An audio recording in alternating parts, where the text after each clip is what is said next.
Let's look at two artists locally from Boston. Both locals, both from Roxbury, both of them are black, both are talented, both are the same age, both of them has amazing skills. Yeah. The first artist, who's thinking outside the box, wants to take his music across the country in and outside of Boston. The second artist, who's thinking inside the box, wants to be committed to just Boston only, alone. Fine, I got no problem with that. That's your choice. While the first artist gets out of his comfort zone, the second artist stays in his comfort zone. Again, ain't nothing wrong with that whatsoever. So right there, you got two sets of artists individually who's traveling out the city with their music, pushing their music brand out to different cities like Detroit, Chicago, New York, Atlanta, Los Angeles, going hard with their work, networking. Yeah. Same thing with Joyner Lucas from Worcester did, and the rest was history. Right. That's how he got successful, thinking big, thinking outside the box. Exactly. Meanwhile, you got the other set of artists who don't travel at all, nowhere outside the city, not even to their local Massachusetts neighboring cities, who some artists from Boston think are not credible cities,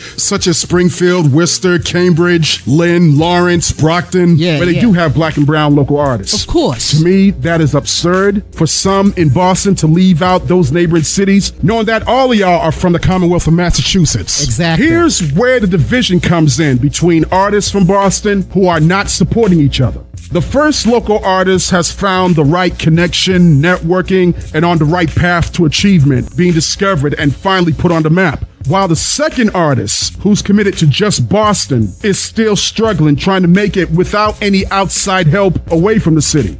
And all of a sudden, a miracle happens for the first artist, finally being blessed from other cities he or she took their music to. And the rest was history. So instead of the second artist congratulating the first artist, thinking outside the box and getting out their comfort zone, the second artist starts to hate on him or her because they thought a different way instead of thinking inside the box and staying in their comfort zone, who are committed to just Boston only, getting little help from their own city by not making real moves, trying to network and connect with little success. So what's new? Now that the second artist saw what the first artist did that made him or her successful with God's blessing, that brings out the haterism within the second artist hating on the first artist, who's also from your city in Boston, from Roxbury, from your hood. Of course. And now feeling disrespected the way the first artist started connecting their way and not Boston's way, who are committed to just that city alone and nowhere else in order to blow up.